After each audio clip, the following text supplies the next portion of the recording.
नमस्कार, मैं कोनिका दास। आप देख रहे हैं आई न्यूज के न्यूज बुलेटिन में आपका स्वागत है। नजर डालते हैं अब तक की सुर्खियों पर। नमस्कार, मैं कोनिका दास। मैं मौजूद हूँ भदोई में, जहां मेरे साथ दावेदार कर रहे हैं विनीत जायसवाल जी, चेयरमैन प्रत्याशी के रूप में। मैं उनसे जानना चाहूंगी कि इस बार वो क्या क्या रणनीति बनाए। आपका परिचय बताएं पूरा। हमारा नाम विनीत जायसवाल है। आप बीजेपी से दावेदारी कर रहे हैं। अगर बीजेपी आपको टिकट देती है तभी आप चुनाव लड़ेंगे? जी। आप प्रतिनिधि के रूप में इनके साथ खड़े हैं, तो आपने क्या क्या रणनीति तैयार की है? तो हमने रणनीति अभी कुछ नहीं बनाई।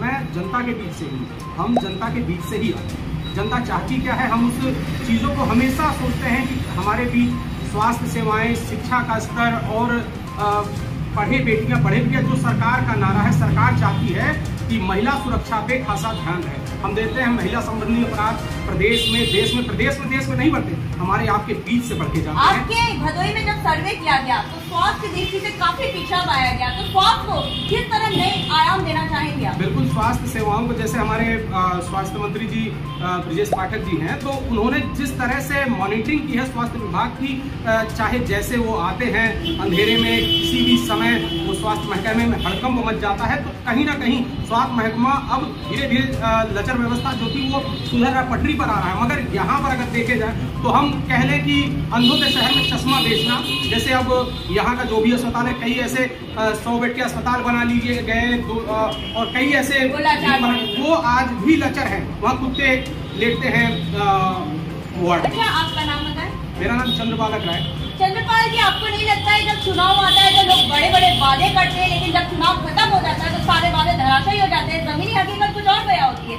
इस बारे में आप क्या कहना चाहेंगे? बिल्कुल, वो तो कहावत है ना कि जब एक देसी में कहावत है कि जब चुनाव आवत है भात मांगा पुलाव आवत। तो हकीकत तो ये है कि जब चुनाव आता है तो लोग कहते कुछ है, आता कुछ है। तो हकीकत ये है कि जनता हमेशा उसके बस में कोई भी आए, विकास का मुद्दा सिर्फ होता है, विकास करने की नीति नहीं होती। लेकिन हम यहाँ आए हैं विकास की नीति नहीं, विकास की रणनीति बना के मैदान में उतरे हैं, क्योंकि हमें दिखाई देता है भदोई में जब आपको नहीं लगता है विकास के लिए शिक्षा बहुत जरूरी होता है? तो शिक्षा के क्षेत्र में आप कुछ नया सोचे हैं क्या? बिल्कुल, शिक्षा के लिए हम ये चाहते हैं कि जैसे हमारे प्राइमरी स्कूल है, सरकार प्राइमरी स्कूलों पे पढ़े बच्चे पढ़े इंडिया तमाम ऐसे नारे हैं, स्लोगन है। तो हमारे यहाँ जो प्राइमरी और विद्यालय है, वहाँ पे हम ये मॉनिटरिंग टीम लगाएंगे अपनी, कि वहाँ जाके, आज भी कहते हैं लोग कि बच्चे प्राइमरी में कोई अपना पढ़ा लिखा जो तबका होता है, वहाँ का शिक्षक कभी वो प्राइमरी में अपने बच्चों को नहीं भेजता, वो सीबीएसई आईसीएसई बोर्ड के स्कूलों में अपने बच्चों को भेजता है। तो आप सोचिए कि वो काफी पढ़ा लिखा होकर जहाँ पढ़ा रहा है, उसको इस बात पे विश्वास नहीं है कि वैसा ही टीचर दूसरे स्कूलों में है सरकारी, वहाँ अपने बच्चों को नहीं भेजता। लेकिन थोड़ी सी शिक्षा ग्रहण करने वाला सीबीएसई आईसीएसई बोर्ड में पढ़ाने वाला शिक्षक उसके लिए ज्यादा भरोसेमंद है, वहाँ पे उसे भरोसा है, उसका बच्चा वहाँ ज्यादा बेहतर पढ़ेगा। महिलाओं की सुरक्षा के लिए कुछ सोचा है? क्योंकि महिलाएं हमारे देश की बहुत ज्यादा जरूरत है। बिल्कुल, महिलाओं की सुरक्षा की अगर बात कहूँ, भदोही बहुत छोटा सा कस्बा है। यहाँ पर महिला संबंधी अपराध की बात करूँ तो यहाँ पे जो जब से महाराज जी योगी बाबा की सरकार बनी उत्तर प्रदेश के अंदर, ये मैं कह सकता हूँ कि आज कहते थे पहले कि बेटियां सुरक्षित नहीं है, लेकिन आज हमारे यहाँ बेटियां शक्ति के रूप में सामने आती है। आपने कुछ सोचा है? ये तो आपने उनकी बात कही, आप अपना कुछ नया सोचे हैं कि आप अपने भदोई को किस तरह सुरक्षित रखेंगे महिलाओं के विकास के लिए? महिलाओं ये जैसे बेटियां हमारी स्कूल है, कॉलेज है, डिग्री कॉलेज है, और जो छोटे बड़े प्राइमरी पाठशाला है, वहाँ पे एक अवेयरनेस प्रोग्राम चलाऊंगा कि जैसे बच्चों को ये सीख कि एक क्लासेस चला के कुछ लेडीज की वहाँ पे टीम भेज के कि गुड टच और बैड टच, बच्चों को ये अवेयर करने की चीजें। उनको अगर कोई ऐसे फोन कॉल आते हैं या तो बड़े जो सीसीटीवी कैमरा वगैरह, बिल्कुल, अब सर्विलांस सिस्टम हर जगह यहाँ पे मॉनिटरिंग के लिए लगाएंगे। अगर कहीं भी ऐसी बेटियों के साथ छेड़छाड़ की वारदात या कोई भी ऐसी घटना होती है, तत्काल उसके खिलाफ एक्शन लिया जाए। जी, अच्छा, ये बताइए कि आप हमारे चैनल के माध्यम से अपने भदोई वासियों से क्या कहना चाहते हैं कि आपको चुने तो क्यों चुने? क्योंकि जनता बहुत घबराई हुई है, जिसको भी चुनिए वादे सभी लोग करते हैं लेकिन कोई काम नहीं करता।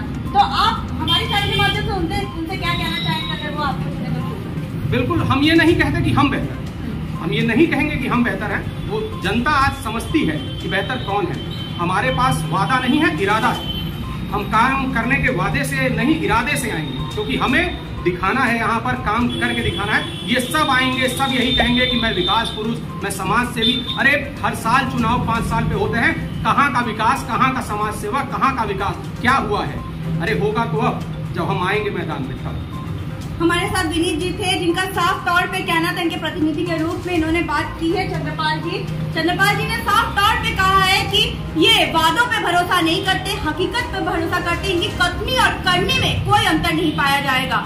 अगर इनको बीजेपी अवसर देती है तभी ये चुनाव लड़ेंगे, चुनाव मैदान में उतरेंगे, और अगर ये चेयरमैन बनते हैं तो भदोही को सबसे अच्छा जिला बना के दिखाएंगे। अब हम आपके बीच जब गए थे तो आपने हमसे सारे सवाल किए थे, वादे सभी लोग करते हैं लेकिन काम कोई नहीं करता। लेकिन हमने भी आपसे एक वादा किया था कि हम ऐसे शख्सों से आपसे मिलवाएंगे जो वादे थे ही कर्म करके दिखाएंगे। तो हमने इनकी मंदोशा आप तक पहुंचाई। अब आपके हाथ, आपके साथ, आप इनको चुनेंगे। वीडियो निराई शर्मा के साथ मैं कनिका राज, आई न्यूज़ उत्तर प्रदेश।